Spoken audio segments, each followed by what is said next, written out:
Hello പ്രിയപ്പെട്ട സുഹൃത്തുക്കളെ, നമുക്ക് പുതിയൊരു ക്ലാസ്സിലേക്ക് ഹാർദമായ സ്വാഗതം.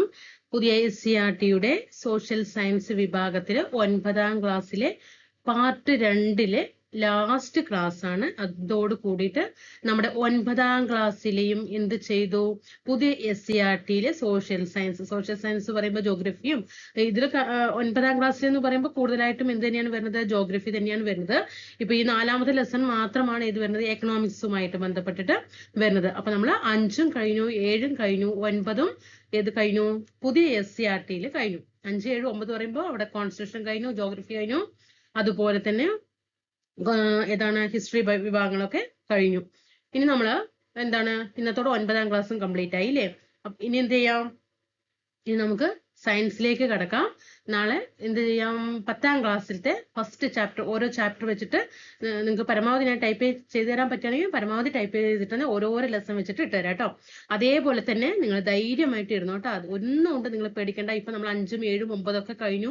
നമുക്ക് ഒരുപാട് പഠിക്കാനുണ്ടായിരുന്നു. അതിൽ പുതിയതായിട്ട് ഒരുപാട് പഠിക്കാനുണ്ട്. നമുക്ക് പഴയ SCERT ഒപ്പം കൊണ്ടുപോകണം. അപ്പൊ ഇനി പേടിക്കേണ്ട.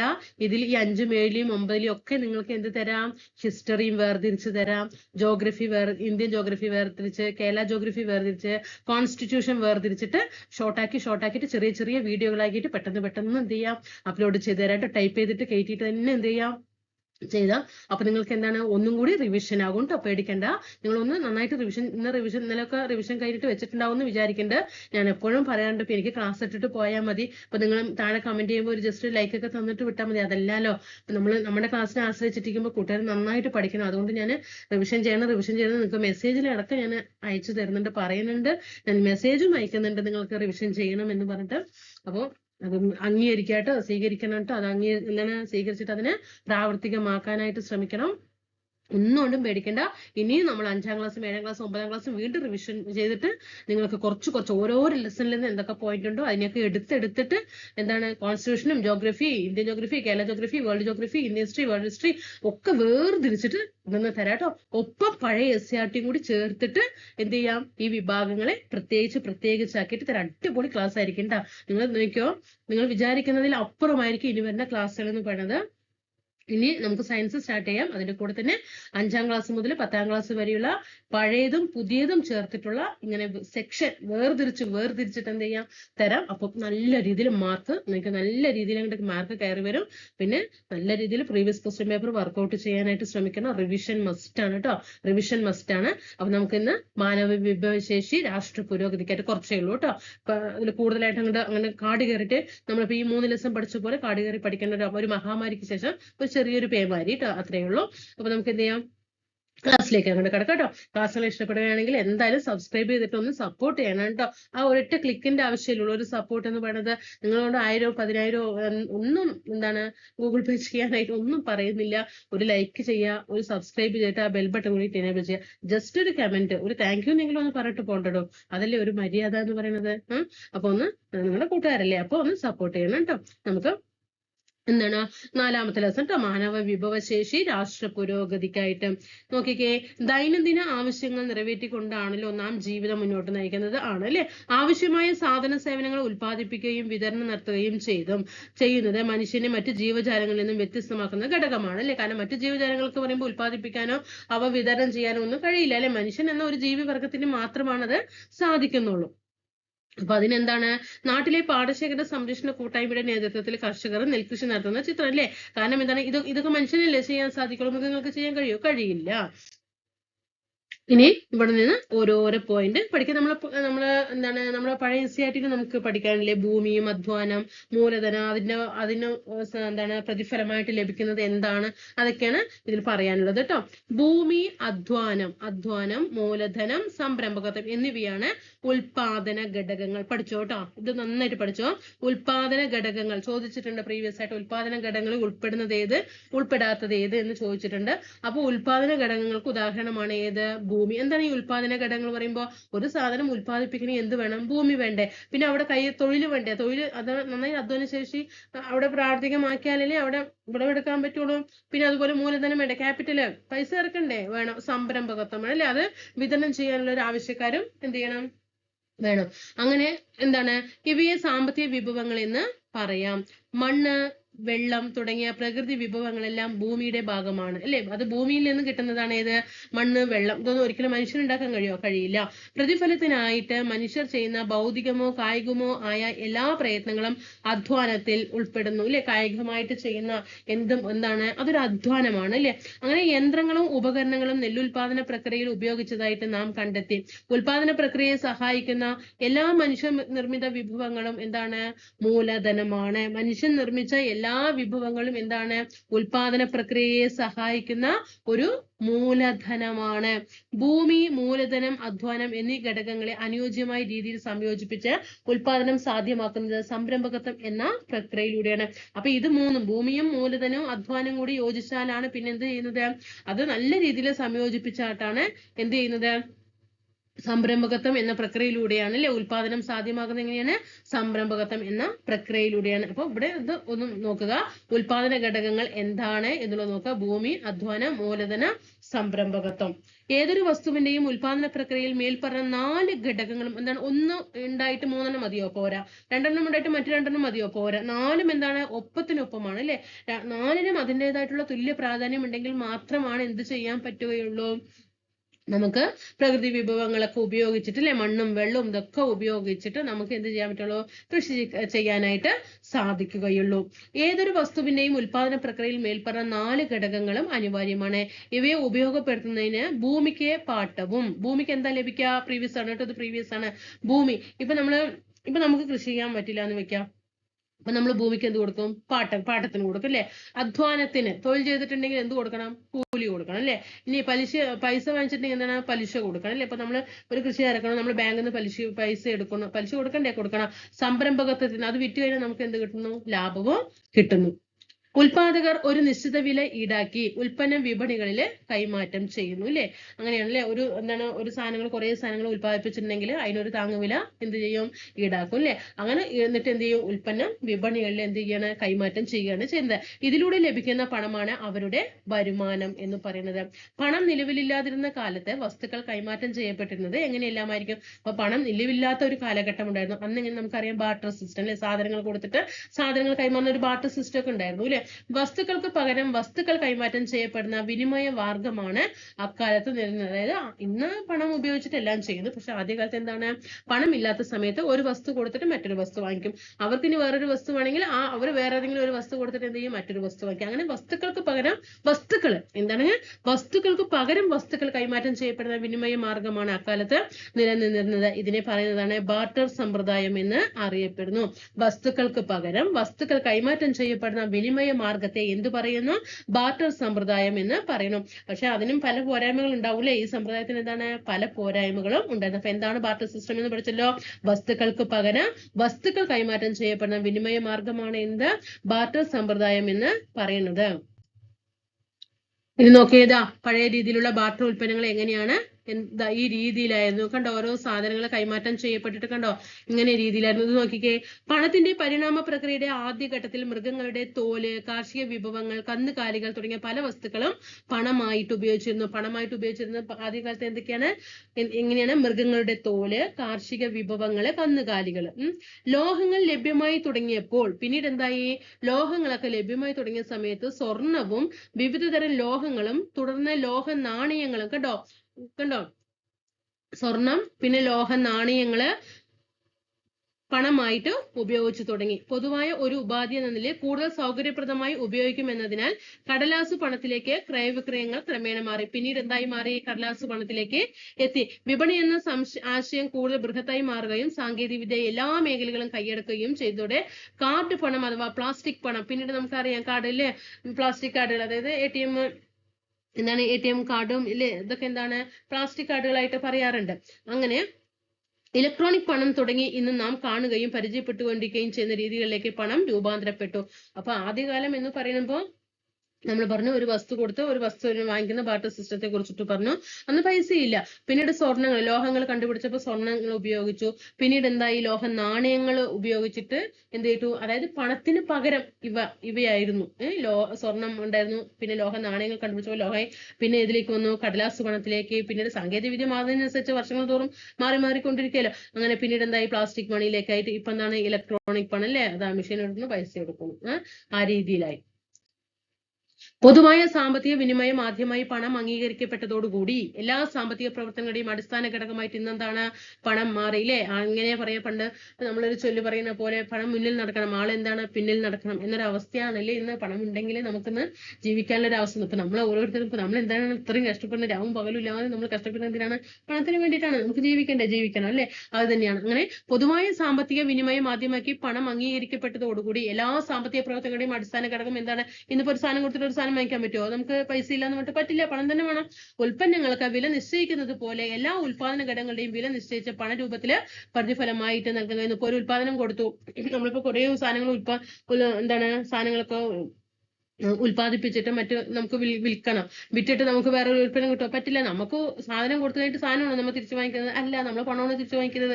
നമ്മളിപ്പോ കുറച്ച് സാധനം നമ്മുടെ വീട്ടിൽ ഉൽപ്പാദിപ്പിച്ചിട്ടെങ്കിൽ നമ്മൾ കൊടുത്തത് നമുക്ക് എന്താ കിട്ടുക, പണമാണ് കിട്ടുക. അപ്പൊ പണം തന്നെയാണ് എന്താണ് ഇന്ന് വില നിശ്ചയിച്ച് പണരൂപത്തിൽ പ്രതിഫലമായിട്ട് നൽകാൻ കഴിയുന്നു.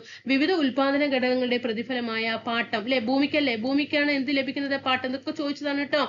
ഭൂമിക്ക് പാട്ടണം, തൊഴിലിന് എന്ത് കിട്ടും, വേതനം കിട്ടും അല്ലെ, മൂലധനത്തിന് എന്താണ് കിട്ടുക, പലിശ കിട്ടും അല്ലെ, പിന്നെ സംരംഭകത്തിനാണ് എന്ത് ചെയ്യുന്നത്, ലാഭം കിട്ടുന്നത്.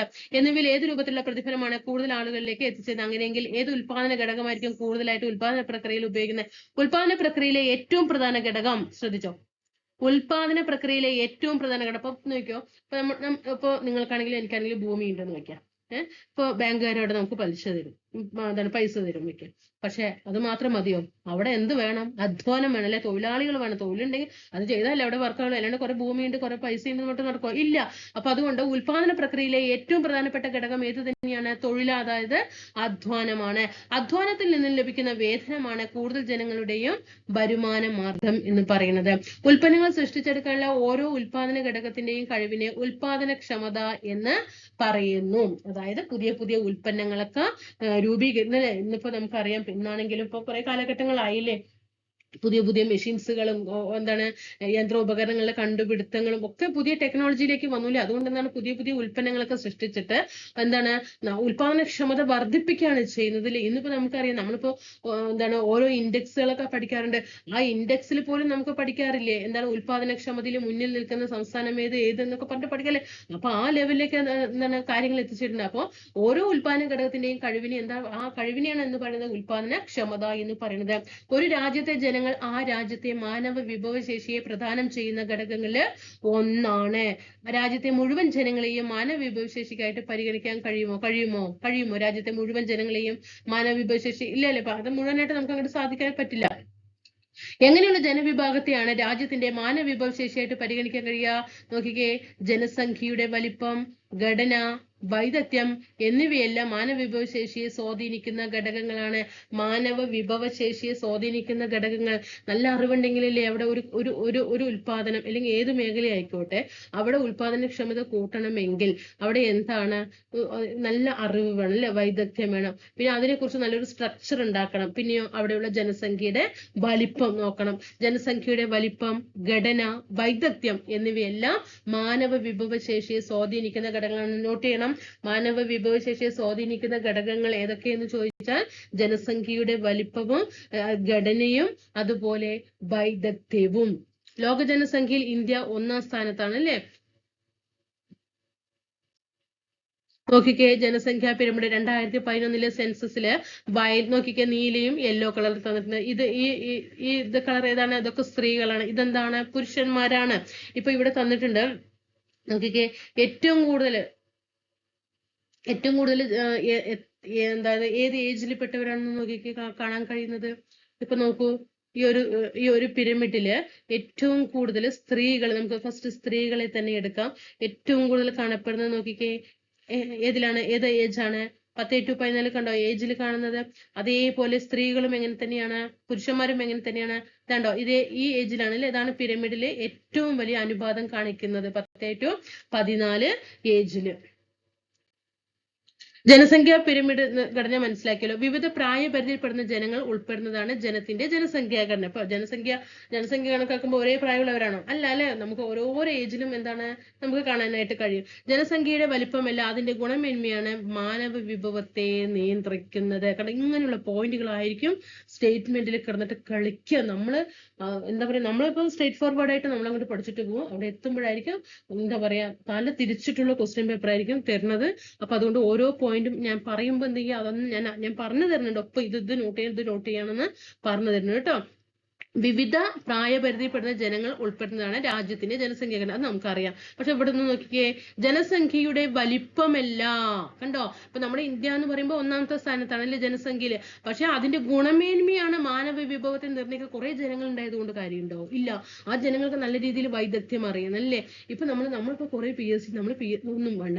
ഇപ്പൊ നമ്മൾ ലക്ഷക്കണക്കിന് അപേക്ഷകർ PSC എഴുതുന്നില്ലേ? അതിലെല്ലാവർക്കും ജോലി കിട്ടുന്നുണ്ടോ? ഇല്ല. കാരണം അത്രത്തോളം വൈദഗ്ധ്യമുള്ളവർ കയറി പോകുന്നുണ്ട് അല്ലെ. അല്ലാത്തവർ നല്ല അറിവുള്ളവരുണ്ട്. പക്ഷെ എന്താണ്, ഒന്നുമില്ലെങ്കിൽ എക്സാം ഹാളിലുള്ള ടെൻഷൻ, അല്ലെങ്കിൽ പഠന രീതിയുടെ എന്താണ് അതിൽ തകരാറ്, അങ്ങനെയൊക്കെയാണ് അതെന്തുകൊണ്ടെന്ന് പുറത്താക്കുന്നത്. അപ്പോൾ ജനസംഖ്യയുടെ വലിപ്പമല്ല അതിന്റെ ഗുണമേന്മയാണ് മാനവ വിഭവത്തെ നിർണ്ണയിക്കുന്നത്. ഇന്ത്യ ഗവൺമെന്റ് 2023 ഫെബ്രുവരിയിൽ ഇത് നോക്കിയോട്ടെ, 2023 ഫെബ്രുവരി പ്രസിദ്ധീകരിച്ച periodic labour force survey report പ്രകാരം, ചിലപ്പോൾ ചോദിക്കാം ഇന്ത്യ ഗവൺമെന്റ് എപ്പോഴാണ് periodic labour force survey report പ്രസിദ്ധീകരിച്ചത് എന്ന് ചോദിച്ചാൽ എപ്പോഴാണ് periodic labour force survey PLFS report എപ്പോഴാണ്? 2023 ഫെബ്രുവരിയിലാണ്. നോട്ട് ചെയ്യണം. പ്രകാരം 15 വയസ്സിനും അതിനു മുകളിലും പ്രായമുള്ള തൊഴിൽ ചെയ്യാൻ സന്നദ്ധയും കഴിവുമുള്ള ജനവിഭാഗമാണ് രാജ്യത്തിന്റെ തൊഴിൽ സേന എന്ന വിഭാഗം. നോട്ട് ചെയ്യണം. ഇന്ത്യ ഗവൺമെന്റ് 2023 ഫെബ്രുവരിയിൽ പ്രസിദ്ധീകരിച്ചതാണ് ഏത്? Periodic labour force survey report. Okay, ആ റിപ്പോർട്ട് പ്രകാരം എന്താ പറഞ്ഞത്? 15 വയസ്സിനും അതിനു മുകളിലും പ്രായമുള്ള തൊഴിൽ ചെയ്യാൻ സന്നദ്ധതയും കഴിവുമുള്ള ജനവിഭാഗമാണ് രാജ്യത്തിന്റെ തൊഴിൽ സേന എന്ന വിഭാഗത്തിൽ. അപ്പൊ രാജ്യത്തിന്റെ തൊഴിൽ സേന എന്ന വിഭാഗത്തിൽ പെടുന്നത് എത്ര വയസ്സിന് മുകളിലുള്ളവരാണ്? ചോദ്യം വന്നാൽ 15 വയസ്സിന് മുകളിലുള്ളവരാണ്. ഈ പ്രായഘടനയിൽപ്പെട്ട ജനങ്ങളുടെ എണ്ണം കൂടുതലാണെങ്കിൽ സമ്പദ്ഘടനയുടെ വരുമാനത്തെയും വളർച്ചയെയും അത് അനുകൂലമായിട്ട് സ്വാധീനിക്കുന്നു. മാനവ വിഭവം, ഉൽപാദനക്ഷമത, ഇവ എന്താ മനസ്സിലായില്ലേ? മാനവ വിഭവത്തിന്റെ ഉൽപാദനക്ഷമത വർദ്ധിപ്പിക്കാൻ കഴിയുമോ? മാനവ വിഭവം ഉൽപാദനത്തിന്റെ ചലനാത്മക ഘടകമാണ് അല്ലെ. മനുഷ്യന്റെ വിഭവശേഷി എന്ന് പറയുന്നത് ഉൽപാദനത്തിന്റെ എന്താണ്? ഒരു ചലനാത്മക, ഒരു ഡൈനാമിക് ആണ് അല്ലെ. ഉന്നത വിദ്യാഭ്യാസം, ഉചിതമായ പരിശീലനം, ആരോഗ്യ പരിരക്ഷ തുടങ്ങിയവ ഉറപ്പുവരുത്തുക വഴി മാനവ വിഭവശേഷിയെ കൂടുതൽ കാര്യക്ഷമതയുള്ളതായിട്ട് മാറ്റാൻ കഴിയും. അപ്പോൾ മാനവ വിഭവശേഷിയെ കാര്യക്ഷമമായിട്ട് മാറ്റാൻ കഴിയണമെങ്കിൽ എന്തൊക്കെ വേണം? ഉന്നത വിദ്യാഭ്യാസം വേണം. അതുപോലെ നല്ല പരിശീലനം ലഭിച്ച വ്യക്തികളായിരിക്കണം. നല്ല ആരോഗ്യ പരിരക്ഷകരായിരിക്കണം. ഇതൊക്കെയാണ് എന്ത്? മാനവ വിഭവശേഷിയെ കൂടുതലായിട്ട് കാര്യക്ഷമമുള്ളതാക്കിയിട്ട് മാറ്റാൻ കഴിയുന്നത്. ഉൽപാദനക്ഷമത വർദ്ധിപ്പിക്കുന്നതിന് വേണ്ടി മേൽപ്പറഞ്ഞ ഘടകങ്ങളിൽ മേൽ കൂടുതൽ നിക്ഷേപങ്ങൾ നടത്തുമ്പോഴാണ് മനുഷ്യ മൂലധന രൂപീകരണം സാധ്യമെന്ന്. അപ്പൊ ഇത് നല്ല രീതിയിൽ കൊണ്ടുപോയാൽ മാത്രമാണ് എന്ത് ചെയ്യാൻ പറ്റുള്ളൂ? നല്ല രീതിയിൽ ഉൽപാദനക്ഷമയെ കാര്യക്ഷമമാക്കാനും മനുഷ്യന്റെ മൂലധന രൂപീകരണത്തിന് സാധ്യത കൽപ്പിക്കുന്നതും ഏത് തന്നെയാണ്? ഉന്നത വിദ്യാഭ്യാസം, ഉചിതമായ പരിശീലനവും ആരോഗ്യ പരിരക്ഷയുമാണ്. നന്നായിട്ട് നോട്ട് ചെയ്യണം. ഞാൻ സ്പീഡ് ക്ലാസ് ആണെങ്കിൽ നിങ്ങൾ സ്പീഡ് കുറച്ച് കാണാം, സ്പീഡ് കമ്മിയാണെങ്കിൽ നിങ്ങൾ കൂട്ടിയിട്ട് കാണാനായിട്ട് ശ്രമിക്കുക കേട്ടോ. നിങ്ങൾക്ക് അറിയാലോ, ഇപ്പൊ കഴിഞ്ഞ കോഴിക്കോട് എക്സാമിന് നമുക്ക് പുതിയ SCERT നിന്ന് ക്വസ്റ്റ്യൻസ് വന്നിട്ടുണ്ട്. അപ്പൊ അവർ കയറി കഴിഞ്ഞു എന്നറിയാം. അപ്പൊ ഇനി അടുത്ത എക്സാമിലേക്ക് എന്താണ്? ഒരു ആറാട്ട് തന്നെ ആയിരിക്കും കേട്ടോ. നെയ്യാറ്റിൻകര ഗോപന്റെ ആറാട്ട് എന്ന് പറഞ്ഞ പോലെ പുതിയ SCERTയുടെ ആറാട്ടായിരിക്കും. അയ്യോ, ഞാൻ പഴയത് മാത്രമേ പഠിച്ചുള്ളൂ, ഞാൻ പുതിയത് പഠിച്ചിട്ടില്ല എന്ന് പറഞ്ഞിട്ട് അപ്പൊ എക്സ്ക്യൂസ് പറഞ്ഞിട്ട് കാര്യമില്ല. പേടിക്കണ്ട കേട്ടോ, നിങ്ങളൊന്നും പേടിക്കണ്ട. നിങ്ങൾ പഠിക്കാൻ വേണ്ടിയിട്ടാണ് ഞാൻ പറയുന്നത്. നിങ്ങളുടെ മുന്നിൽ ക്ലാസ്സിൽ ഇനിയും ഞാൻ പറഞ്ഞില്ലേ, അടിപൊളിയാക്കിയിട്ട് ലെവലാക്കിയിട്ട് ഇനി എളുപ്പത്തിൽ നിങ്ങൾക്ക് ഞാൻ ക്ലാസ്സുകളെ ടൈപ്പ് ചെയ്ത് ഓരോന്നും എന്താണ് എന്ന് പറഞ്ഞിട്ട് തരം തിരിച്ചിട്ട് എത്രത്തോളം നിങ്ങൾക്ക് എളുപ്പത്തിൽ പഠിക്കാൻ പറ്റാനോ അത്രത്തോളം രീതിയിൽ പഠിക്കാം. മാത്സ്, ഇംഗ്ലീഷൊക്കെ നിങ്ങൾ ഇംഗ്ലീഷിന് ഇപ്പൊ പ്രിലിംസിനില്ല, മാത്സും എന്താണ് കറണ്ട് അഫെയർ ഒക്കെ നന്നായിട്ട് നിങ്ങൾ നോക്കിയിട്ട് വെക്കോ. SCERT ഒക്കെ നമ്മൾ ഇവിടെ ഓക്കെയാണ് കേട്ടോ, നമ്മൾ ഓക്കെയാണ്. റെഡിയാക്കി തരും കേട്ടോ. ഇനി എന്താണ് മനുഷ്യ മൂലധനം? നമ്മൾ ഓരോരുത്തരും വിദ്യാഭ്യാസം നേടുന്നത് എന്തിനു വേണ്ടിയിട്ടാണ്? ഡിഗ്രി ഉള്ളതുകൊണ്ട് LGS എക്സാം എഴുതാൻ പറ്റാത്തത് കൊണ്ടാണ് അല്ലെ? ഞാൻ പറയുന്നു കേട്ടോ. ഒരു അവസ്ഥ അല്ലെ, ഇനി അടുത്ത LGS എക്സാം നടക്കണം. എത്ര ടെൻഷൻ ഉണ്ടെന്ന് അറിയോ? എനിക്ക് നല്ല ടെൻഷൻ ഉണ്ട് കേട്ടോ. നിങ്ങൾക്കുണ്ടോന്ന് എനിക്കറിയില്ല. സത്യമാണ്. ആ എക്സാം ഒക്കെ എഴുതാൻ പറ്റാത്തൊരവസ്ഥ വരുമ്പോ എന്തിനാണ് ആ ഡിഗ്രി സർട്ടിഫിക്കറ്റ് നോക്കാറേ ഇല്ല. സത്യം പറഞ്ഞാൽ കാണുമ്പോൾ തന്നെ അവിടെ നിന്ന് എടുത്ത് മാറ്റി വെക്കാൻ തോന്നുന്നു. ഏത് സമയത്ത് എടുക്കാൻ തോന്നിയോ എന്താണെന്നറിയില്ല. പിന്നെ സ്വന്തമായിട്ട് പോസിറ്റീവായിട്ട് ചിന്തിക്കുകയും ചെയ്യും. ബൈ ചാൻസ് നമ്മളൊരു ജോലിയിൽ കയറി കഴിഞ്ഞാൽ നമുക്ക് അവിടെ ഡിഗ്രി ഉണ്ടാകുമ്പോൾ എന്താണ്, നമുക്ക് നല്ലൊരു വാല്യൂ ഉണ്ടാകും എന്നുള്ളൊരു അത് അങ്ങനെ ചിന്തിച്ചിട്ട് നമ്മൾ എന്താണ് സ്വയം ഇതിൽ നിങ്ങൾ ലാസ്റ്റ് ഗ്രേഡ് കാണുന്നവരുണ്ടെങ്കിൽ ഒന്നും വിചാരിക്കരുത്. കാരണം ഞങ്ങളുടെ മാനസികാവസ്ഥ കൂടിയിട്ട് നിങ്ങളൊന്ന് മനസ്സിലാക്കണം. പഠിച്ചിട്ട് എക്സാം എഴുതാൻ പറ്റില്ല എന്നുള്ളൊരു അവസ്ഥ വരുമ്പോഴാണ് അതിന്റെ എന്താ പറയാ, അത് അവരുടെ ഭാഗത്ത് നിന്ന് നോക്കുമ്പോഴേ അതിന്റെ വേദന എന്താണെന്നുള്ളത് അറിയാനായിട്ട് കഴിയുള്ളൂ. അപ്പൊ LGS ഉണ്ടെങ്കിൽ ഒരിക്കലും ഞാൻ പറയുന്നതിനോട് വിയോജിപ്പ് തോന്നരുത്. ഓക്കെ. മാനവ വിഭവങ്ങളായ നമ്മൾ ഓരോരുത്തരും വിദ്യാഭ്യാസത്തിലൂടെയും തൊഴിൽ പരിശീലനത്തിലൂടെയും മനുഷ്യ മൂലധനമായിട്ട് മാറുന്നു അല്ലെ? കാരണം ഇപ്പൊ നമ്മളിപ്പോ എന്താണ് നോക്കിക്കേ, നമുക്കൊരു ജോലി എന്ന് പറയുമ്പോൾ അവർ ആദ്യം നോക്കുക, ഫസ്റ്റ് നോക്കും ശരി ക്വാളിഫിക്കേഷൻ ഉണ്ടോ നോക്കും അല്ലെ? പിന്നെ എന്താണ് എക്സ്പീരിയൻസ് ഉണ്ടോ എന്ന് നോക്കും അല്ലെ? എക്സ്പീരിയൻസിന്റെ അടിസ്ഥാനത്തിലാണ് മിക്കവിടെയും ജോലിക്ക് എന്താണ് സാധ്യത കൂടുതൽ അല്ലെ? ഇത്ര വർഷത്തെ എക്സ്പീരിയൻസ്, അതാണ് തൊഴിൽ പരിശീലനം എന്ന് പറയുന്നത്. അപ്പൊ അതൊക്കെ എന്താണ് മനുഷ്യ മൂലധനമായിട്ട് മാറാണ്. മനുഷ്യ വിഭവശേഷിയുടെ സാമ്പത്തിക മൂല്യമാണ് മനുഷ്യ മൂലധനം. മാനവ വിഭവശേഷിയുടെ സാമ്പത്തിക മൂല്യമാണ്. നോട്ട് ചെയ്തോ? മാനവ വിഭവശേഷിയുടെ ഡാഷ് ആണ് മനുഷ്യ മൂലധനം ചോദിച്ചാൽ സാമ്പത്തിക മൂല്യമാണ്. മനുഷ്യ മൂലധന ശേഖരത്തിലേക്ക് കാലക്രമേണ നടത്തുന്ന കൂട്ടിച്ചേർക്കലാണ് മനുഷ്യ മൂലധന രൂപീകരണം എന്ന് പറയുന്നത്. ഇനി മനുഷ്യന്റെ മൂലധന രൂപീകരണത്തെ സ്വാധീനിക്കുന്ന ഘടകങ്ങൾ എന്തൊക്കെയാണ്?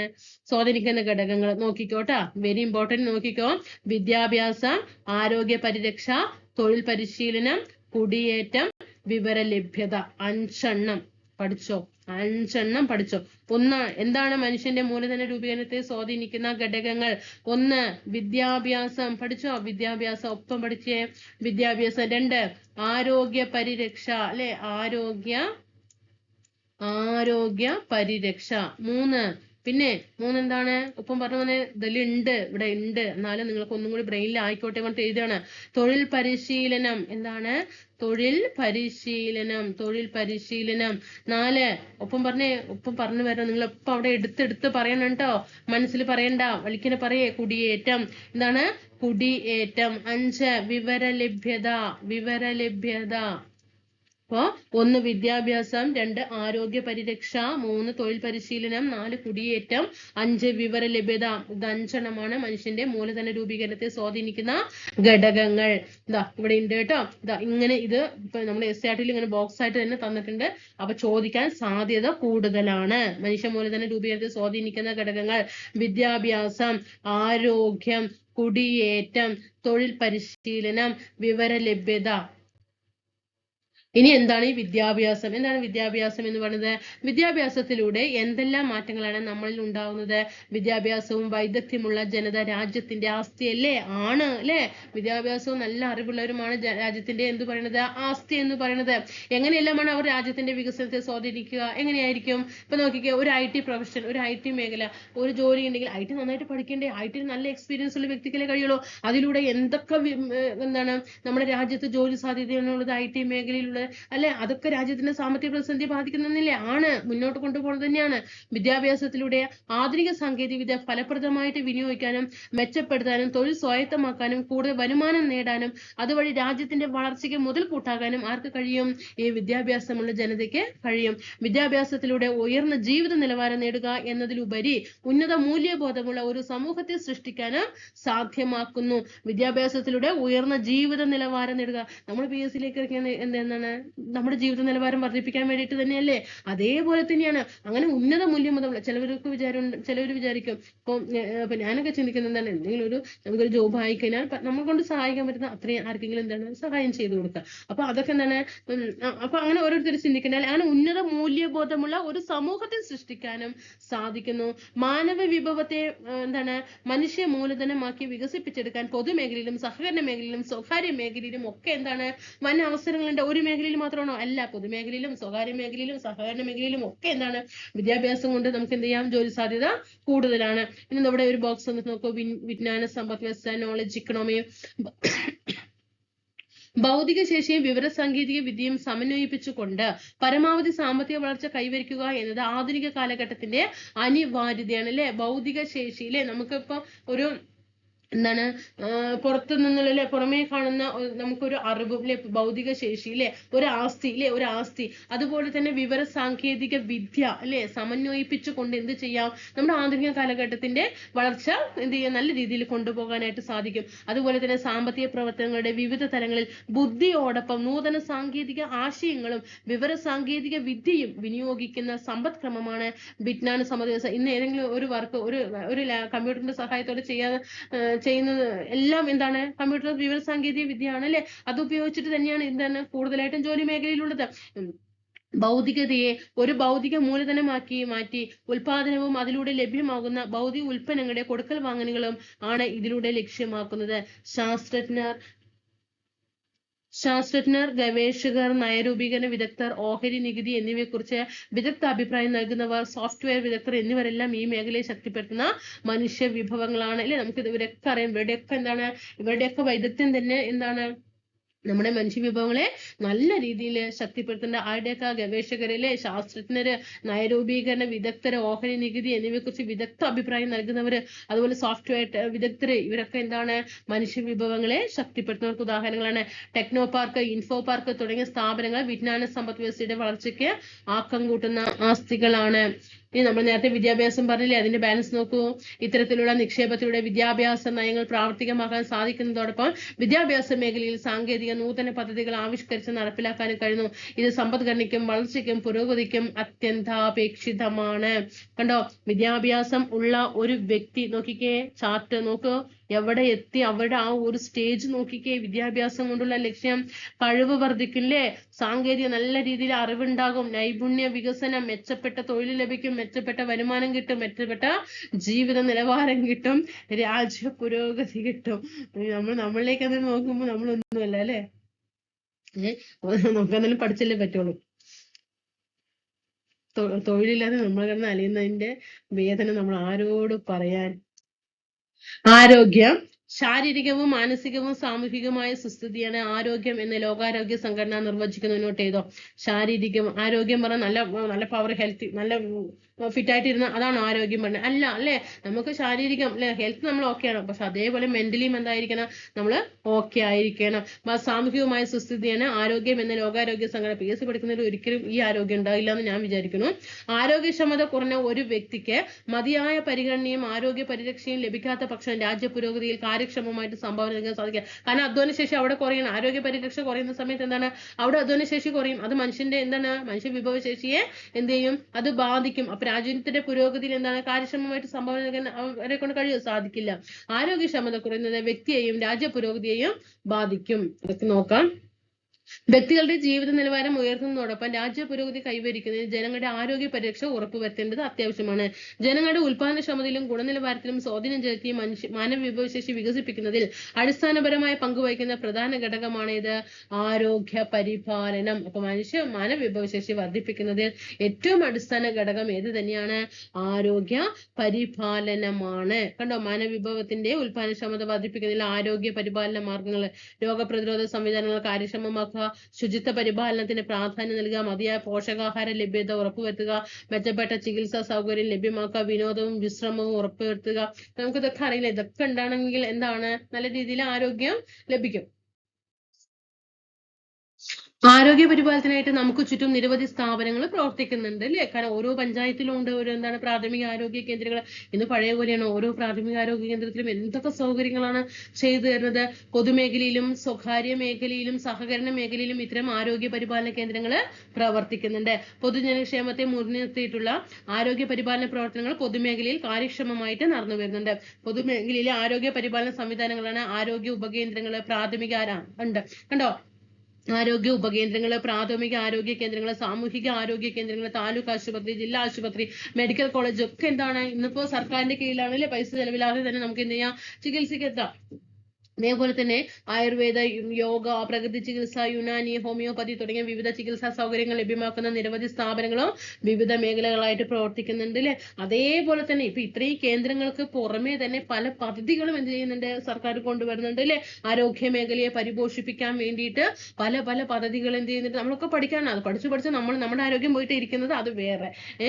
ഓരോരോ ആരോഗ്യ പദ്ധതികൾ, ആരോഗ്യ കിരണം, സ്നേഹപൂർവ്വം അല്ലെ, അതൊക്കെ എന്താണ്, നമുക്ക് അവിടെ എത്തുമ്പോൾ നമുക്ക് എല്ലാ പൂർവ്വവും കൂടിയിട്ട് എന്താകും, സ്നേഹപൂർവ്വമാണോ, ആശ്വാസ കിരണമാണോ, സ്നേഹകിരണമാണോ, സ്നേഹ സാന്തമാണോ, ഇവർ ഒരേ പേര് എല്ലാവരും കൊണ്ടിട്ടിട്ടില്ലേ. അതിനോട് മാറ്റിയിട്ടൊന്ന് എന്തെങ്കിലും അതുമായിട്ട് ബന്ധപ്പെട്ടൊക്കെ ഇടുകയാണെങ്കിൽ കുഴപ്പമില്ല. അത് പഠിച്ച് ഇവിടെ ഹെൽത്ത് നമ്മുടെ പോയി. പിന്നെ ആരോഗ്യ മേഖലയിലുള്ള ഗവൺമെന്റിന്റെ നിക്ഷേപങ്ങൾ മനുഷ്യ മൂലധന രൂപീകരണത്തെ ശക്തിപ്പെടുത്തുന്നു. ശരിയാണ്, നമ്മൾ പറഞ്ഞു മനുഷ്യന്റെ മൂലധന രൂപീകരണത്തെ ശക്തിപ്പെടുത്തുന്ന ഘടകങ്ങൾ നമ്മൾ നേരത്തെ കുറച്ച് എണ്ണം പറഞ്ഞിട്ടുണ്ടായിരുന്നു അല്ലെ. ആരോഗ്യം, വിദ്യാഭ്യാസം എന്നൊക്കെ പറഞ്ഞിട്ടുണ്ടായിരുന്നു. അപ്പൊ അത് നന്നായി പഠിക്കണം കേട്ടോ. അങ്ങനെ അതും ആരോഗ്യ മേഖലയിൽ നല്ല രീതിയിൽ ആരോഗ്യ മേഖല ശക്തമാണെങ്കിൽ എന്താണ്, മനുഷ്യ മൂലധനത്തിനെ വർദ്ധിപ്പിക്കും. ആരോഗ്യ പരിപാലന സംവിധാനങ്ങളിലൂടെ പ്രതിരോധ ഔഷധങ്ങൾ, പ്രതിരോധ കുത്തിവെപ്പ്, രോഗം ഭേദമാകാനുള്ള ഔഷധങ്ങൾ, പോഷകാഹാര ലഭ്യത, ആരോഗ്യ സാക്ഷരതയുടെ പ്രചരണം, ശുദ്ധമായ കുടിവെള്ള വിതരണം, ശുചീകരണ നടപടികൾ എന്നിവയൊക്കെ എന്ത് ചെയ്യുന്നുണ്ട്, നടപ്പിലാക്കി വരുന്നുണ്ട്. എന്തിനു വേണ്ടിയിട്ടാണ്, ആരോഗ്യ മേഖല മെച്ചപ്പെടുത്താൻ വേണ്ടിയിട്ട്. ആരോഗ്യ പരിപാലന പ്രവർത്തനങ്ങൾക്ക് കേരളം ലോകരാഷ്ട്രങ്ങൾക്ക് ഒരു മാതൃകയാണ്. കണ്ടിട്ടില്ലേ, ആരോഗ്യ ഹെൽത്തിലൊക്കെ ഫസ്റ്റ് ആണെന്നൊക്കെ പറഞ്ഞിട്ട് കണ്ടിട്ടില്ലേ. ഇനി കുടിയേറ്റം, നമ്മൾ ആ കാണുന്നതിൽ ഓരോരോ കാര്യങ്ങൾ പറഞ്ഞു വരികയാണ് കേട്ടോ. നമ്മൾ മനുഷ്യ മൂലധന രൂപീകരണത്തിൽ സ്വാധീനിക്കുന്ന ഘടകങ്ങൾ പറഞ്ഞില്ലേ, വിദ്യാഭ്യാസം എന്നൊക്കെ പറഞ്ഞിട്ട് പറഞ്ഞില്ലേ, അതിന്റെ ഓരോരോ കാര്യങ്ങൾ എന്താണ് പറഞ്ഞിട്ട് പഠിച്ചു വരികയാണ്. ഇനി നമുക്ക് ഇതിലത്തെ കുടിയേറ്റം എന്താന്ന് നോക്കാം. ഇനി എന്താണ് ഈ കുടിയേറ്റം പറയുന്നത്, നമ്മൾ ഒന്നല്ലെങ്കിൽ വിദേശത്തേക്ക് കുടിയേറാറുണ്ട് അല്ലെങ്കിൽ വിദേശത്ത് നിന്നും എന്ത് ചെയ്യുന്നുണ്ട്, ഇങ്ങോട്ടേക്ക് നമ്മൾ ഇമിഗ്രേഷൻ എന്നൊക്കെ കൊണ്ട് നമ്മൾ പഠിക്കാറുണ്ട്. തൊഴിലിനും വിദ്യാഭ്യാസത്തിനും ഉയർന്ന ജീവിത നിലവാരത്തിനുമായിട്ട് ആളുകൾ നമ്മുടെ സംസ്ഥാനത്ത് നിന്ന് മറ്റു സംസ്ഥാനങ്ങളിലേക്കോ അല്ലെങ്കിൽ വിദേശ രാജ്യങ്ങളിലേക്കോ പോവുകയോ അല്ലെങ്കിൽ അവിടെ നിന്ന് നമ്മുടെ സംസ്ഥാനത്തേക്കൊക്കെ എന്ത് ചെയ്യും, വരാറുണ്ട് അല്ലെ. ഇവിടുന്ന് അങ്ങോട്ടും അവിടെ നിന്ന് ഇങ്ങോട്ടും, അല്ലെങ്കിൽ നമ്മുടെ സംസ്ഥാനത്തിലേക്കും സംസ്ഥാനങ്ങളിൽ നിന്ന് പശ്ചിമ ബംഗാളിൽ നിന്ന് ഇവിടെ കുറെ എണ്ണം എത്തിയിട്ടില്ലേ. അതേപോലെ അതൊക്കെ എന്താണ്, കുടിയേറ്റമാണ്. ഇത്തരത്തിൽ ഒരു പ്രദേശത്ത് നിന്ന് മറ്റൊരു പ്രദേശത്തേക്ക് സ്ഥിരമായോ താൽക്കാലികമായോ ജനങ്ങൾ മാറി താമസിക്കുന്നതിനെയാണ് എന്ത് പറയുന്നത്, താൽക്കാലികമായോ ജനങ്ങൾ ഒന്നല്ലെങ്കിൽ സ്ഥിരം അല്ലെങ്കിൽ താൽക്കാലികമായിട്ടോ ജനങ്ങൾ മാറി താമസിക്കുന്നതിനെയാണ് കുടിയേറ്റം എന്ന് പറയുന്നത്. സാമൂഹ്യ, സാമ്പത്തിക, സാംസ്കാരിക മേഖലകളിൽ കുടിയേറ്റം നിരവധി മാറ്റങ്ങൾ ഉണ്ടാക്കുന്നു. കുടിയേറ്റത്തിന്റെ അനന്തരഫലമായി ഉണ്ടാകുന്ന പ്രാദേശിക മാറ്റങ്ങൾ ഉൾക്കൊള്ളുന്നതിനും ആവശ്യങ്ങൾ നിറവേറ്റുന്നതിനും ചെലവുകൾ വഹിക്കുക എന്നത് ഗവൺമെന്റിന്റെ ഉത്തരവാദിത്തമാണ്. ഇതൊരു പ്രദേശത്തെ മനുഷ്യ മൂലധന രൂപീകരണത്തിന്, അതാണ് നമ്മൾ പറഞ്ഞു, മനുഷ്യ മൂലധന രൂപീകരണത്തിന് എന്താണ്, കുടിയേറ്റം സഹായിക്കുന്നുണ്ട്. ഇനി എന്താണ് തൊഴിൽ പരിശീലനം? ചില പ്രത്യേക മേഖലകളിൽ തൊഴിലുകൾ ലഭിക്കുന്നതിന് നൈപുണ്യ വികസന പരിശീലന കേന്ദ്രങ്ങൾ നിർബന്ധമാണ് അല്ലെ. ഡോക്ടറും എഞ്ചിനീയറും അധ്യാപകരും എല്ലാം ആകുന്നവർ അവരുടെ മേഖലയിൽ അനുയോജ്യമായ തരത്തിലുള്ള പരിശീലന കോഴ്സുകളിലൂടെ തൊഴിൽപരമായ പ്രാവീണ്യം നേടുന്നു അല്ലെ. നമ്മൾ PSCക്ക് പെൽഡി ക്ലർക്ക് ആകാൻ അല്ലെങ്കിൽ അടുത്തതാണ് നമ്മൾ സെക്രട്ടേറിയറ്റിലേക്ക് പോകണം കേട്ടോ. സെക്രട്ടേറിയറ്റ് ഓയായിട്ട് നമ്മൾ ജോയിൻ ചെയ്യണേ. അപ്പോഴേക്കും നമുക്ക് എന്താണ്, നമ്മളിവിടെ പരിശീലനം അല്ലേ, നമ്മളിപ്പോൾ പഠിക്കുന്ന പോലെ എന്താണ്, ഒരു പരിശീലനമാണ്. അതുപോലെ തന്നെ വിവിധ തൊഴിൽ മേഖലകളിൽ ജോലി ചെയ്യുന്നവർക്ക് അതാത് സ്ഥാപനങ്ങൾ പല ഘട്ടങ്ങളിലായിട്ട് തൊഴിൽ പരിശീലനം നൽകാറുണ്ട് അല്ലെ. അതായത് ഇപ്പൊ എന്താണ്, പരിശീലനമാണ്, അതുകൊണ്ട് ഇപ്പൊ ഇൻസെന്റീവ് ആയിട്ട് ലഭിക്കുള്ളൂ, ശമ്പളമായിട്ടൊന്നും ലഭിക്കില്ല എന്നൊക്കെ പറഞ്ഞിട്ട് പറയാറില്ല. ഇത്ര വർഷം കഴിയണം, 6 മാസത്തെ പരിശീലനം കഴിഞ്ഞിട്ടാണ് സ്ഥിര ജോലി എന്നൊക്കെ പറഞ്ഞിട്ട് പറയാറില്ലേ. അതേപോലെ അതുവഴി ഉയർന്ന ഉൽപാദനം എന്താണ് സാധ്യമാകും. തൊഴിൽ പരിശീലനം മനുഷ്യ മൂലധന രൂപീകരണത്തിന് അതിനെ പാരമ്യത്തിലെത്തിക്കുകയും ചെയ്യും. അടുത്തത് വിവര ലഭ്യത. അപ്പൊ വിവര ലഭ്യതയോട് കൂടിയിട്ട് എന്താണ്, അത് കഴിഞ്ഞു അല്ലെ. മനുഷ്യ മൂലധന രൂപീകരണത്തിൽ സഹായിക്കുന്ന മറ്റൊരു ഘടകമാണ് ഇത്, വിവര ലഭ്യത. വിദ്യാഭ്യാസം, ആരോഗ്യം, തൊഴിൽ തുടങ്ങിയ വിവിധ മേഖലകളിലെ സേവനങ്ങൾ മനുഷ്യ മൂല രൂപീകരണത്തിന് ആക്കം കൂട്ടുന്നു. വിവിധ മേഖലകളിൽ നൽകുന്ന സേവനത്തെക്കുറിച്ച് വിവരശേഖരണം നടത്തുന്നതിന് ജനങ്ങളെ സഹായിക്കുന്ന തരത്തിൽ വിവര ലഭ്യത പരിപോഷിപ്പിക്കപ്പെടേണ്ടതുണ്ട്. വിവര ലഭ്യത ഉറപ്പുവരുത്തി മനുഷ്യ മൂലധന രൂപീകരണം സാധ്യമാക്കുന്നതിന് ഗവൺമെന്റിന്റെ ഇടപെടൽ അനിവാര്യമാണ് അല്ലെ. നല്ല രീതിയിൽ വിവരം ഉള്ള ഒരു വ്യക്തിക്ക് അല്ലെ, ആ ഒരു കാര്യത്തെക്കുറിച്ച് നല്ല രീതിയിൽ അറിവുള്ള വ്യക്തിക്ക് എന്താണ്, ആ മേഖലയിൽ ആ അറിവ് ഉപയോഗിക്കുന്ന സമയത്ത് അവിടെ എന്ത് ചെയ്യും, മനുഷ്യ മൂലധന രൂപീകരണത്തിന് ആക്കം കൂട്ടുകയാണ് ചെയ്യുന്നത്. അപ്പൊ മനസ്സിലായല്ലോ, മനുഷ്യ മൂലധന രൂപീകരണത്തിലേക്ക് ആക്കം കൂട്ടുന്ന കുറെ ഘടകങ്ങൾ നമ്മൾ പറഞ്ഞു, അതിന്റെ എക്സ്പ്ലനേഷൻ നമ്മൾ പറഞ്ഞു കഴിഞ്ഞു. ഇനി ഇത് നേരിടുന്ന വെല്ലുവിളികൾ എന്താണ്? ഓക്കെ, ഇനി മനുഷ്യ മൂലധന രൂപീകരണം നേരിടുന്ന വെല്ലുവിളികൾ എന്തൊക്കെയാന്ന് നോക്കാം. ഒന്നാമത് എന്താണ്, ദാരിദ്ര്യം. അടിസ്ഥാന ആവശ്യങ്ങൾ പോലും നിറവേറ്റാൻ കഴിയാത്ത അവസ്ഥയാണ് എന്ത് പറയാ, ദാരിദ്ര്യം എന്ന് പറയുന്നത്. മനുഷ്യ മൂലധന രൂപീകരണം നേരിടുന്ന ഏറ്റവും വലിയ വെല്ലുവിളിയാണ്. മനുഷ്യ മൂലധന രൂപീകരണം നേരിടുന്ന ഏറ്റവും വലിയ വെല്ലുവിളി ഏതാണ്? അത് പോവർട്ടിയാണ് അല്ലെ. കുറഞ്ഞ വരുമാനമാണ് മനുഷ്യനെ ദരിദ്രത്തിലേക്ക് തള്ളിവിടുന്നത്.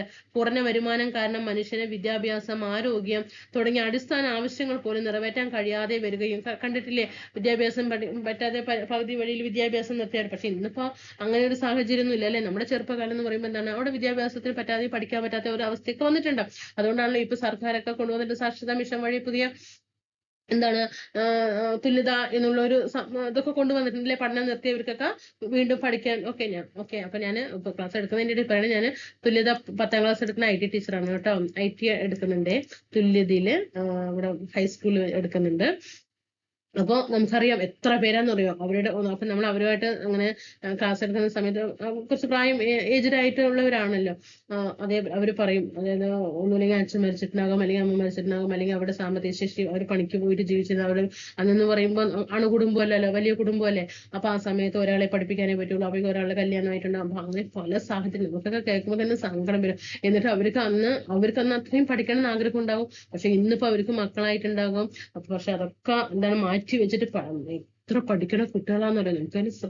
അതായത് ഇപ്പൊ നിങ്ങൾ മനസ്സിലാക്കാൻ പഠിക്കണേ, എന്റെ ഏതിലാന്നറിയോ, 2019 ബാച്ചില്. ഇപ്പൊ ഞാൻ 17 വർഷമായിട്ട് അവർക്ക് എടുക്കാൻ തുടങ്ങിയിട്ട്, 17 വർഷമായിട്ട് IT എടുക്കേണ്ട തുല്യതയില്. അപ്പം ഈ 2019 ഒരു ബാച്ചില് എന്താണ് എന്താ പറയുന്നു, ഒരു അതിശയം എന്ന് പറയാൻ പറ്റുള്ളൂ, അതിശയം. കാരണം എന്താ ഒരു പഠിക്കാൻ കഴിവെന്നറിയോ. അവർക്ക് എന്താണ് പ്രായം വന്നിട്ട് 35 വയസ്സായി. 35 വയസ്സായി. അതില് രണ്ട് പെൺകുട്ടികളുണ്ട്. 2 പെൺകുട്ടികളും ഒരു ആൺകുട്ടിയുണ്ട്. ഭർത്താവ് കൂലിപ്പണി ചെയ്യുന്നുണ്ട് കേട്ടോ. അപ്പൊ എന്താണ് ഇവര് പഠിക്കാൻ വന്നപ്പോ ക്ലാസ് എന്തൊരു ഇൻട്രസ്റ്റ് ആണെന്നറിയോ ക്ലാസ്സിൽ ഇരിക്കുന്നത്, പഠിക്കാനത്. അപ്പൊ തന്നെ നമ്മളൊക്കെ എന്താ പറയുമ്പോ അവന്റെ കൂടെ നിന്ന് പഠിപ്പിച്ചു പോകും. അപ്പൊ തന്നെ ചോദിക്കും, അപ്പൊ തന്നെ അറിയാത്തവർക്കൊക്കെ പറഞ്ഞിട്ട് എന്ത് പഠിക്കും. ഹാൻഡ് റൈറ്റിംഗ് ഒക്കെ കാണുമായിരുന്നു, അതിശയം എന്ന് പറയാം. അപ്പൊ നമ്മൾ സങ്കടം ഈശ്വര, അവർക്ക് ചെറുപ്പത്തില് പഠിക്കാൻ പറ്റിയ ഒരു സാഹചര്യം നിങ്ങൾ കൊടുത്തതാണ് ഇന്നൊരു നല്ല ജോലി. എന്നിട്ട് നിങ്ങൾ കേൾക്കണം, ഈ 35 വയസ്സിലല്ലേ 2019 കയറിയത്. 10ാം ക്ലാസ് എടുത്തു. 10ാം ക്ലാസ് എടുത്ത് പാസ്സായതും അടുത്ത പ്രാവശ്യം തന്നെ LGS അപ്ലൈ ചെയ്തു. അതേ വർഷം തന്നെ അവര് ജോലിക്കും കയറി. കഴിഞ്ഞ ലാസ്റ്റ് ഗ്രേഡില് ഇപ്പൊ ഈ ലിസ്റ്റ് നിൽക്കുന്നതല്ല, അതിന്റെ മുന്നത്തെ ലാസ്റ്റ് ഗ്രേഡിൽ അവരെന്ത് ചെയ്തു, അവര് ജോലിക്കും കയറി. അതാണ് അവരുടെ പവർ എന്ന് നോക്കിക്കേ. അതിശയം എന്ന് പറയാൻ കഴിയുണ്ടോ?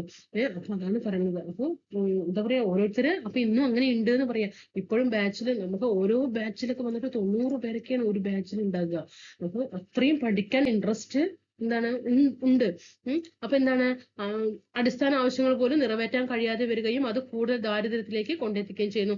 ദാരിദ്ര്യത്തിന്റെ കാരണങ്ങളും അനന്തരഫലങ്ങളും ഒരു വലയത്തിൽ എന്ന പോലെ പരസ്പരം ബന്ധപ്പെട്ടിരിക്കുന്നു. ഇത് ഭേദിച്ചാൽ മാത്രമേ മാനവ വിഭവശേഷി മെച്ചപ്പെടുത്തി മനുഷ്യ മൂലധന രൂപീകരണം സാധ്യമാവുകയുള്ളൂ. അപ്പൊ മനസ്സിലായോ, നേരിടുന്ന ഒരു വെല്ലുവിളിയാണ് എന്ത്, ദാരിദ്ര്യം. ഞാൻ ഇത് പറഞ്ഞപ്പോ അതിന്റെ ഇടയിൽ കൂടെ പറഞ്ഞേ ഉള്ളൂ. 2019 ബാച്ച് എന്നാണ് എന്റെ ഒരു ഓർമ്മ. എനിക്ക് വർഷം ഓർമ്മയില്ല.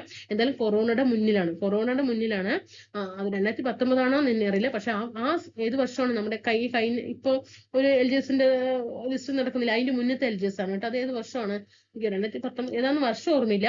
പക്ഷെ അവര് ലാസ്റ്റ് ഗ്രേഡിൽ തന്നെ അവർ കയറുകയും ചെയ്യും. അത്ര എഫേർട്ട് എടുത്തിട്ട് അത് എന്താ പറയാ, നല്ലൊരു കോളുകളൊക്കെ സൃഷ്ടിച്ചു ഞങ്ങളുടെ ഇവിടെ.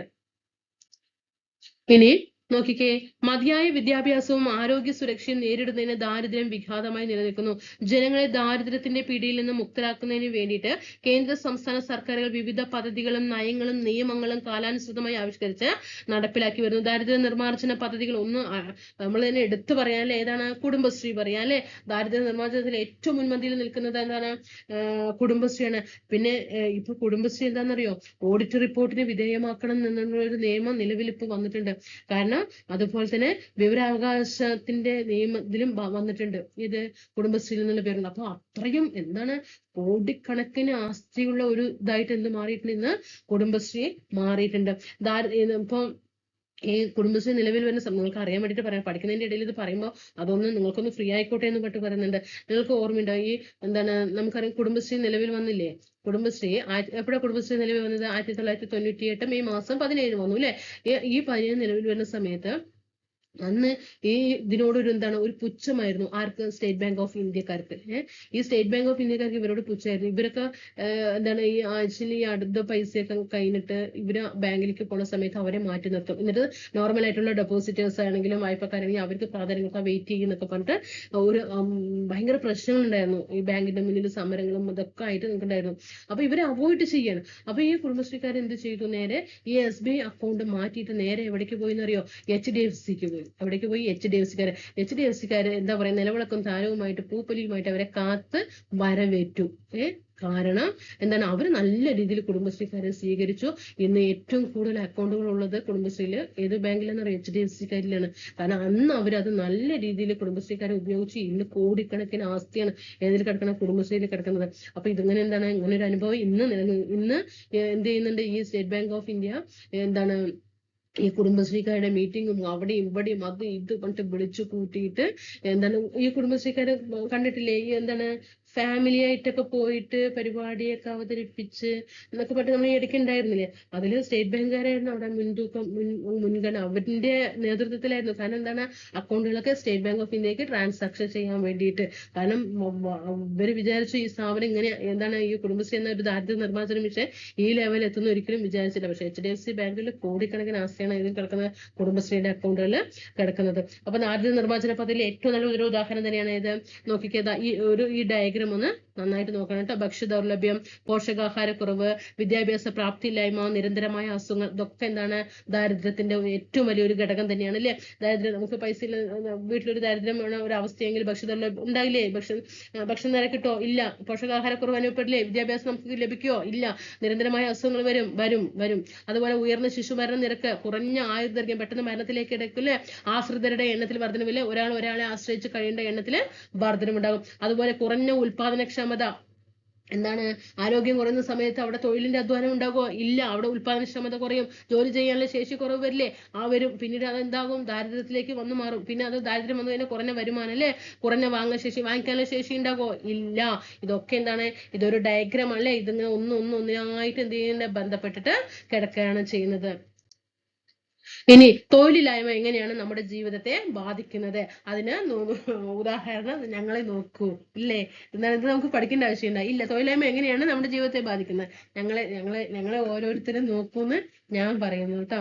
നിലവിലുള്ള വേതന നിരക്കിൽ തൊഴിൽ ചെയ്യാൻ തയ്യാറുള്ള ആരോഗ്യവും കഴിവുമുള്ള ഒരു വ്യക്തിക്ക് തൊഴിൽ കണ്ടെത്താനാവാത്ത അവസ്ഥയെ തൊഴിലില്ലായ്മ എന്ന് പറയുന്നു.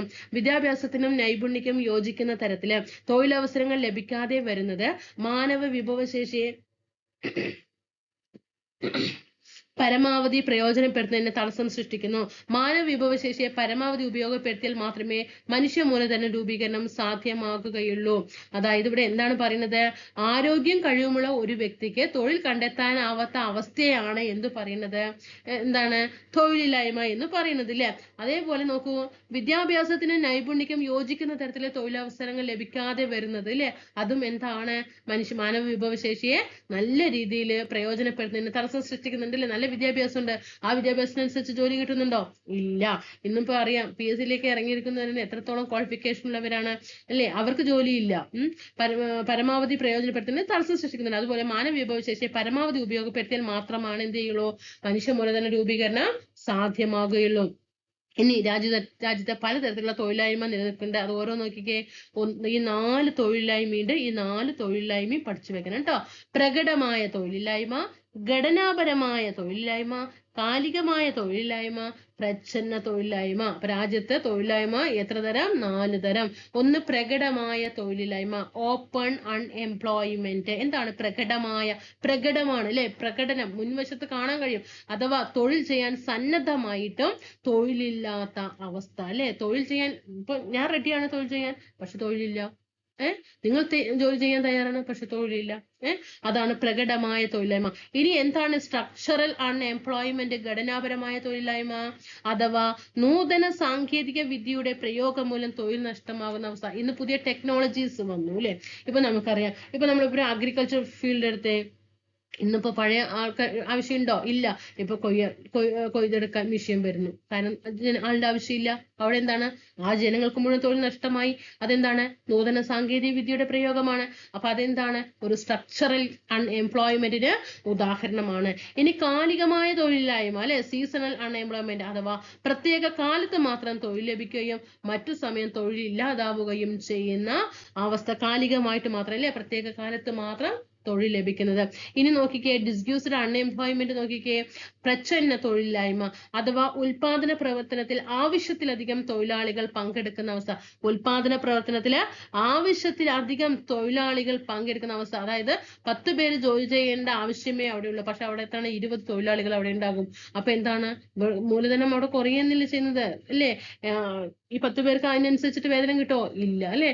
അപ്പൊ പ്രച്ഛന്ന തൊഴിലില്ലായ്മ എന്ന് പറഞ്ഞത് ഉൽപാദന പ്രവർത്തനത്തിൽ ആവശ്യത്തിലധികം തൊഴിലാളികൾ പങ്കെടുക്കുന്ന അവസ്ഥ.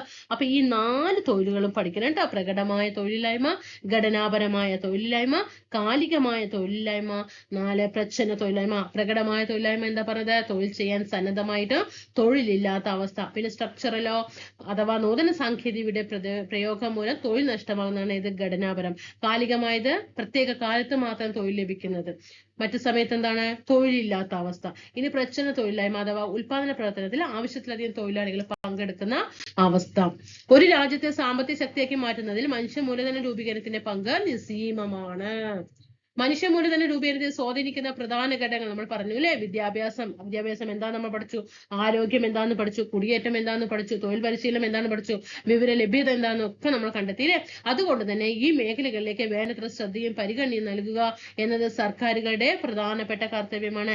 അനുയോജ്യമായ പദ്ധതികളിലൂടെയും കൃത്യമായ ആസൂത്രണങ്ങളിലൂടെയും മാനവ വിഭവശേഷിയെ പരമാവധി വിനിയോഗിച്ച് മനുഷ്യ മൂലധന രൂപീകരണം സാധ്യമാക്കുക വഴി നമ്മുടെ രാഷ്ട്രപതി. അപ്പൊ ഇത്രയും കാര്യങ്ങൾ, ഈ മനുഷ്യ മൂലധന രൂപീകരണത്തെ ബാധിക്കുന്ന ഇത്രയും കാര്യങ്ങള് നല്ല രീതിയിൽ സർക്കാർ നല്ല രീതിയിൽ ആസൂത്രണത്തിലൂടെയും നല്ല പദ്ധതികളൊക്കെ കൊണ്ടുവന്നാൽ മാത്രമാണ് എന്ത് ചെയ്യാൻ പറ്റുള്ളൂ? മാനവ വിഭവശേഷിയെ പരമാവധി വിനിയോഗിച്ചിട്ട് മനുഷ്യ മൂലധന രൂപീകരണം സാധ്യമാക്കുക വഴി നമ്മുടെ രാഷ്ട്രത്തിന്റെ പുരോഗതിക്ക് കൈവരിക്കാനായിട്ട് സാധിക്കാനായിട്ട് പറ്റൂ. ഇത്രയും കാര്യങ്ങളാണ് ഈ ലെസണിൽ പറയുന്നത്. സിമ്പിൾ അല്ലേ? ഇതിലിപ്പോ നമുക്ക് വലുതായിട്ട് പഠിക്കാനൊന്നുമില്ല. മനുഷ്യ മൂലധന രൂപീകരണത്തെ കുറിച്ചിട്ട് കുറച്ച് പറയുന്നുണ്ട്, അത്ര മാത്രമേ അതിലുള്ളൂ. അത് എന്തൊക്കെയാണ്, ഏതൊക്കെ തൊഴിലില്ലായ്മകളാണ്, അതൊന്ന് പഠിച്ചു വെച്ചാൽ മാത്രം. 4ാമത്തെ ലെസണൊന്നും പഠിക്കാൻ വലിയ പ്രയാസമില്ല. ഇനി അടുത്തതൊക്കെ നിങ്ങൾ പേടിക്കാനായിട്ട്. ചിലപ്പോൾ ചിലവർ ചിന്തിക്കണം, അയ്യോ ഞാൻ 5, 7 പഠിച്ചു, ഇനി അവിടെ എന്താണ് അവൻ ഇനി ബാക്കിൽ ഒന്നും പോണ്ടാട്ടോ, ഇനി നമ്മൾ വരും, ഒപ്പം വരും കേട്ടോ, സെക്ഷൻ തിരിച്ച് നിങ്ങൾ നോക്കിക്കോട്ടോ, അടിപൊളിയാക്കി തരും ക്ലാസ്സുകൾ. അപ്പൊ വിചാരിക്കാം, അയ്യോ ഇത്രയും ഉള്ളൂല ഇതിൽ പഠിക്കാൻ, ഇത്ര എളുപ്പമാക്കി തന്നൂലേ എന്ന് നിങ്ങളെ കൊണ്ട് ഞാൻ പറയിപ്പിക്കും. നോക്കിക്കോട്ടോ, നിങ്ങൾ ലാസ്റ്റ് താഴെ നിങ്ങൾ കമന്റ് ഇട്ടിട്ട് പോവാ, ലെവലാക്കി തരും, പേടിക്കണ്ട. അപ്പൊ നമ്മൾ എന്ത് ചെയ്യാ? നാളെ എന്താണ് താഴെ ഒന്ന് കമന്റ് ചെയ്യോ? ഒന്ന് ക്രോഡീകരിച്ച് തരണോ, അതോ ബയോളജി 10ാം ക്ലാസ്സിലെ ബയോളജി ഫസ്റ്റ് ലെസൺ സ്റ്റാർട്ട് ചെയ്യട്ടെ? എന്താ വേണ്ടെന്ന് പറഞ്ഞാൽ താഴെ ഒന്ന് കമന്റ് ചെയ്യണം കേട്ടോ. അതോ ഇതിനൊന്നും കൂടി ക്രോഡീകരിച്ചിട്ട് സെക്ഷൻ ആക്കി തിരിക്കണോ, അതോ എന്താ വേണ്ടെന്ന് പറഞ്ഞാൽ താഴെ ഒന്ന് കമന്റ് ചെയ്യാം. ക്ലാസ് ഇഷ്ടപ്പെട്ടു എന്ന് വിചാരിക്കുന്നു. പിന്നെന്താ പറയാനുള്ളത്? പിന്നെന്താണ്? ഇനിയിപ്പോൾ LGSന്റെ എക്സാം ആയി, നിങ്ങൾക്ക് LGS ഉള്ളവരാ LGSന്റെ എക്സാം ആയി, നന്നായിട്ട് പഠിച്ചോട്ടോ. ICAT നന്നായിട്ട് കവർ ചെയ്തോ. എന്തായാലും മാർക്ക് നന്നായിട്ട് സ്കോർ ചെയ്യാനായിട്ട് കഴിയും. ക്വസ്റ്റ്യൻ പേപ്പറൊക്കെ നന്നായിട്ട് വർക്ക്ഔട്ട് ചെയ്യാം. പിന്നെന്താ പറയാനുള്ള? ഒന്നും പറയില്ല. നിങ്ങൾക്ക് എന്നോടൊന്നും പറയാനില്ലേ? എന്തെങ്കിലുമൊക്കെ എന്നോട് ചോദിക്കും. ഞാൻ എപ്പോഴും നിങ്ങളോടല്ലേ പറയുന്നത്, നിങ്ങൾ എന്തെങ്കിലും എന്നോട് ചോദിക്കണ്ടേ? താഴെ ഒന്ന് കമന്റ് ചെയ്യാം, എന്നോട് എന്തെങ്കിലുമൊക്കെ ചോദിക്കണം കേട്ടോ. പരസ്പരം ഒക്കെ അങ്ങോട്ടും ഇങ്ങോട്ടും പറഞ്ഞിട്ട് പോകാം. വെറുതെ ഇവിടെ ഞാൻ ക്ലാസ് എടുക്കണോ, നിങ്ങൾ കാണണോ, അതല്ലല്ലോ. ഒരു കൂട്ടായ്മ വേണമല്ലോ, വേണം. അപ്പോൾ അടുത്ത ക്ലാസ്സിൽ കാണാം. എന്താണ് എന്തൊക്കെയോ പറയാൻ തോന്നുന്നു. അപ്പൊ അടുത്ത ക്ലാസ്സിൽ ബാക്കി പറയാം കേട്ടോ. Thank you so much.